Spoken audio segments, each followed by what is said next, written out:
Section 23 of three science fiction novellas by Leigh Brackett. Part 3 of The Vanishing Venusians. It was a long walk to the forest. The top of the plateau seemed to be bowl-shaped, protected by encircling cliffs. Harker, thinking back to that first settlement long ago, decided that this place was infinitely better.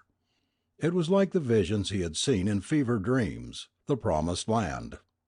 The coolness and cleanness of it were like having weights removed from your lungs and heart and body. The rejuvenating air didn't make up for McLaren's weight, however. Presently Harker said, "Hold it," and sat down, tumbling McLaren gently onto the grass. The girl stopped. She came back a little way and watched Harker, who was blowing like a spent horse. He grinned up at her. "I'm shot," he said. "I've been too busy for a man of my age. Can't you get a hold of somebody to help me carry him?" Again she studied him with puzzled fascination. Night was closing in a clear indigo, less dark than at sea level. Her eyes had a curious luminosity in the gloom. "Why do you do that?" she asked. "Do what?" "Carry it." By it, Harker guessed she meant McLaren. He was suddenly, coldly conscious of a chasm between them that no amount of explanation could bridge. "He's my friend. I have to." She studied his thought and then shook her head. "I don't understand. It's spoiled." Her thought image was a combination of broken, finished, and useless. Why carry it around? "McLaren's not an it. He's a man like me, my friend. He's hurt and I have to help him." "I don't understand." Her shrug said it was his funeral, also that he was crazy. She started on again, paying no attention to Harker's call for her to wait. Perforce, Harker picked up McLaren and staggered on again. He wished Sim were here, and immediately wished he hadn't thought of Sim. He hoped Sim had died quickly before what? "Oh God, it's dark, and I'm scared, and my belly's all gone to cold water, and that thing trotting ahead of me through the blue haze." The thing was beautiful, though. Beautifully formed, fascinating, a curved slender gleam of moonlight, a chalice flower holding the mystic, scented nectar of the unreal, the unknown, the undiscovered. Harker's blood began, in spite of himself, to throb with a deep excitement. They came under the fragrant shadows of the trees. The forest was open, with broad mossy rides and clearings. There were flowers underfoot, but no brush and clumps of ferns. The girl stopped and stretched up her hand. A feathery branch, high out of her reach, bent and brushed her face, and she plucked a great pale blossom and set it in her hair. She turned and smiled at Harker. He began to tremble, partly with weariness, partly with something else. "How do you do that?" he asked. She was puzzled. "The branch, you mean?" "Oh, that." She laughed. It was the first sound he had heard her make, and it shot through him like warm silver. "I just think I would like a flower, and it comes." Teleportation, telekinetic energy. What did the books call it? Back on Earth they knew something about that, but the colony hadn't had much time to study even its own meager library. There had been some religious sect that could make roses bend into their hands. Old wisdom, the force behind the biblical miracles, just the infinite power of thought. Very simple. Yea. Harker wondered uneasily whether she could work it on him too. But then, he had a brain of his own. Or did he? "What's your name?" he asked. She gave a clear, trilled sound. Harker tried to whistle it and gave up. Some sort of tone language, he guessed, without words as he knew them. It sounded as though they, her people, whatever they were, had copied the birds. "I'll call you Button," he said. "Bachelor Button. But you wouldn't know." She picked the image out of his mind and sent it back to him. blue fringe-topped flowers nodding in his mother's china bowl. She laughed again and sent her blackbirds away and led on into the forest, calling out like an oriole. Other voices answered her, and presently, racing the light wind between the trees, her people came. They were like her. There were males, slender little creatures like young boys, and girls like Button. There were several hundred of them, all naked, all laughing and curious, their lithe pliant bodies fitting moth fashion through the indigo shadows. They were topped with petals. Harker called them that, though he still wasn't sure, of all colours from blood scarlet to pure white. They trilled back and forth. Apparently Button was telling them all about how she found Harker and McLaren. The whole mob pushed on slowly through the forest and ended finally in a huge clearing where there were only scattered trees. A spring rose and made a little lake, and then a stream that wandered off among the ferns. More of the little people came, and now he saw the young ones. All sizes, from tiny thin creatures on up, replicas of their elders. There were no old ones. There were none with imperfect or injured bodies. Harker, exhausted and on the thin edge of a fever bout, was not encouraged. He set McLaren down by the spring. He drank, gasping like an animal, and bathed his head and shoulders. The forest people stood in a circle, watching.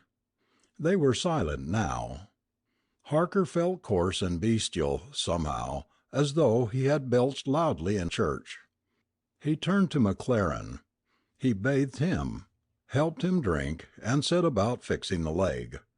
He needed light, and he needed flame. There were dry leaves and mats of dead moss in the rocks around the spring. He gathered a pile of these. The forest people watched. Their silent luminous stare got on Harker's nerves. His hands were shaking so that he made 4 tries with his flint and steel before he got a spark. The tiny flicker made the silent ranks stir sharply. He blew on it.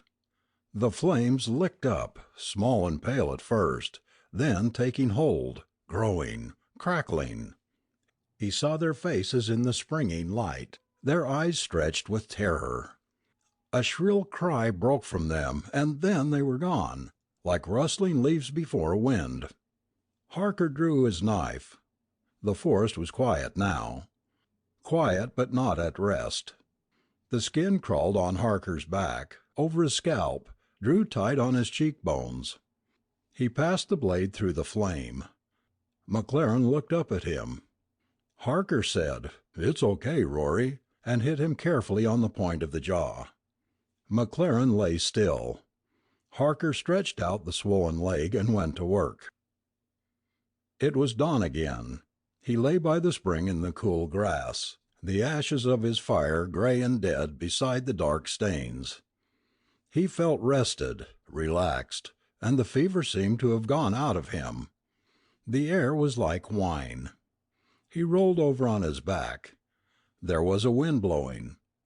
It was a live, strong wind, with a certain smell to it. The trees were rollicking, almost shouting with pleasure. Harker breathed deeply. The smell, the pure clean edge.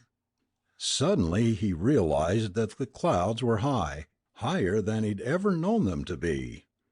The wind swept them up, and the daylight was bright, so bright that... Harker sprang up. The blood rushed in him.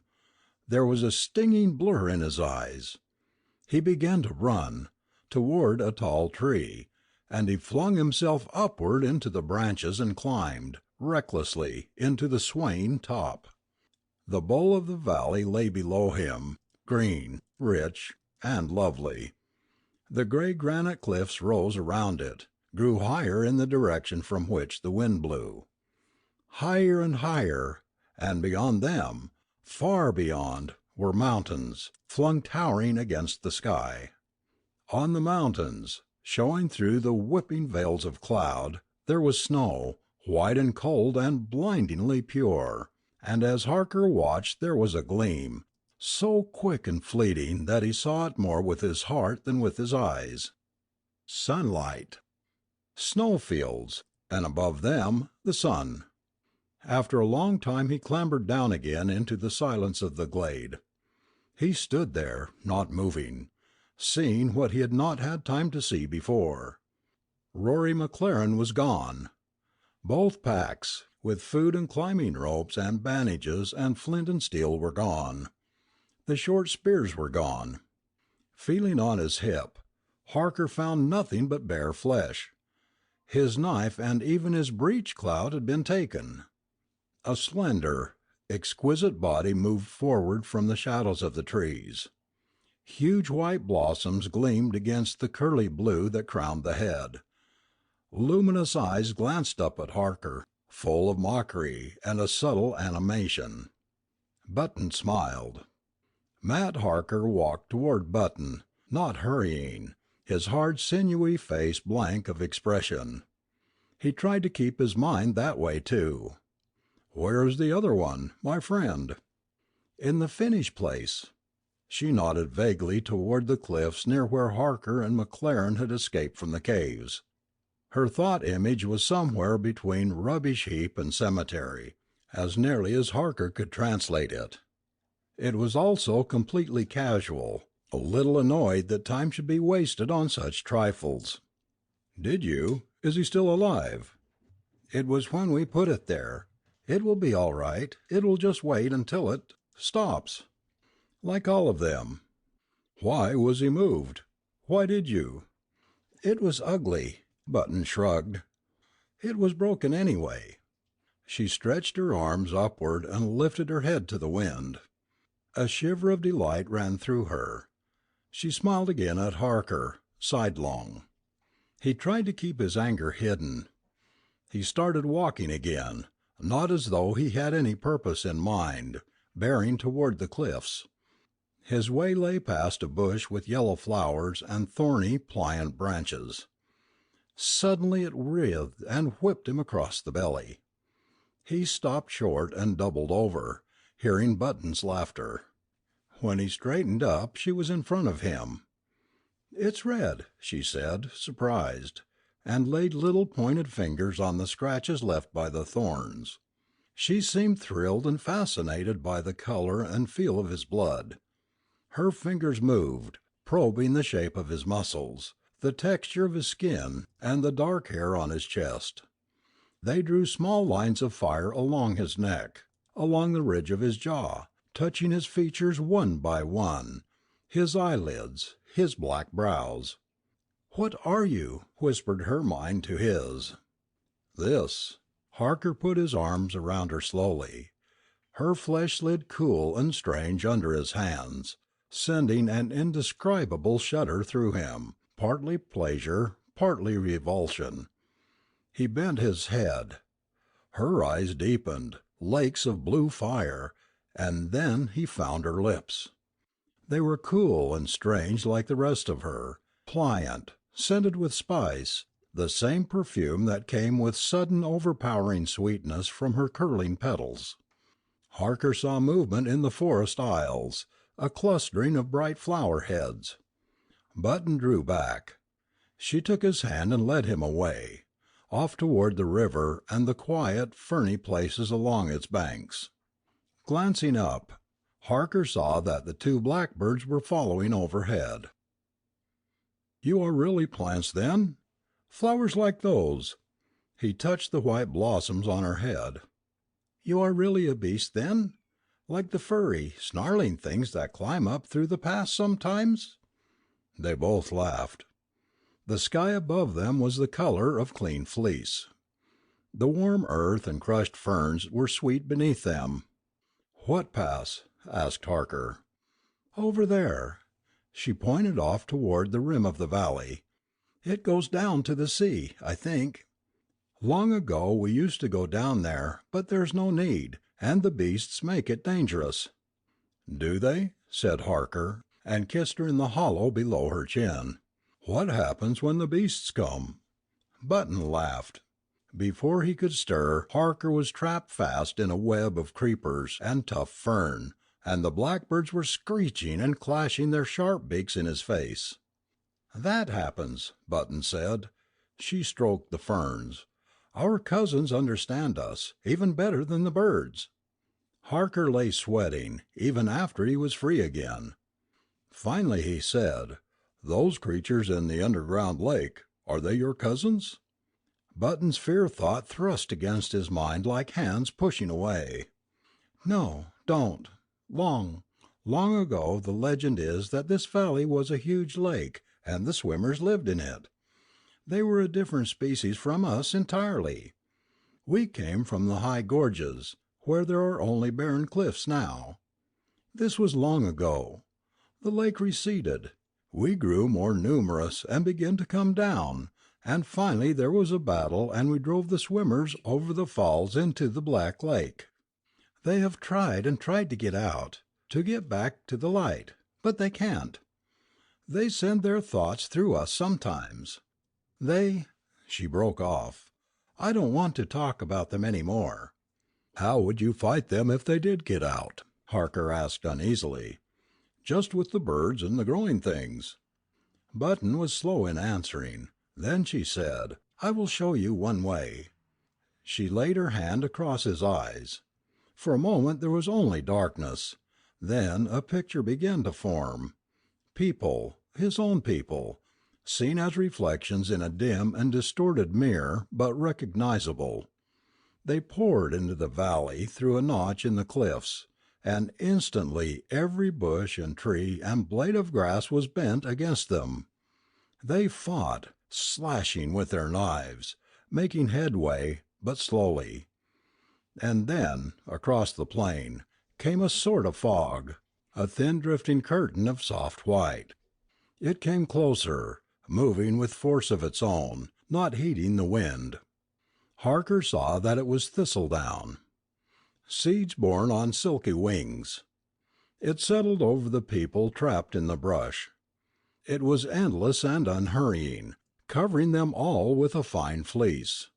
They began to writhe and cry out with pain, with a terrible fear. They struggled, but they couldn't get away. The white down dropped away from them. Their bodies were covered with countless tiny green shoots, sucking the chemicals from the living flesh and already beginning to grow. Button's spoken thought cut across the image. "I have seen your thoughts, some of them, since the moment you came out of the caves. I can't understand them, but I can see our plains gashed to the raw earth and our trees cut down and everything made ugly. If your kind came here, we would have to go, and the valley belongs to us." Matt Harker's brain lay still in the darkness of his skull, wary, drawn in upon itself. It belonged to the swimmers first. They couldn't hold it. We can. "Why did you save me, Button? What do you want of me?" "There was no danger from you. You were strange. I wanted to play with you." "Do you love me, Button?" His fingers touched a large smooth stone among the fern roots. "Love? What is that?" "It's tomorrow and yesterday. It's hoping and happiness and pain. The complete self because it's selfless. The chain that binds you to life and makes living it worthwhile. Do you understand?" "No. I grow. I take from the soil and the light. I play with the others, with the birds and the wind and the flowers.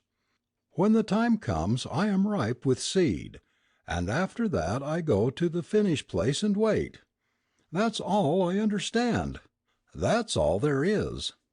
He looked up into her eyes. A shudder crept over him. "You have no soul, Button. That's the difference between us. You live, but you have no soul." After that it was not so hard to do what he had to do. To do quickly, very quickly, the thing that was his only faint chance of justifying Sim's death. The thing that Button may have glimpsed in his mind, but could not guard against, because there was no understanding in her of the thought of murder. End of Part 3.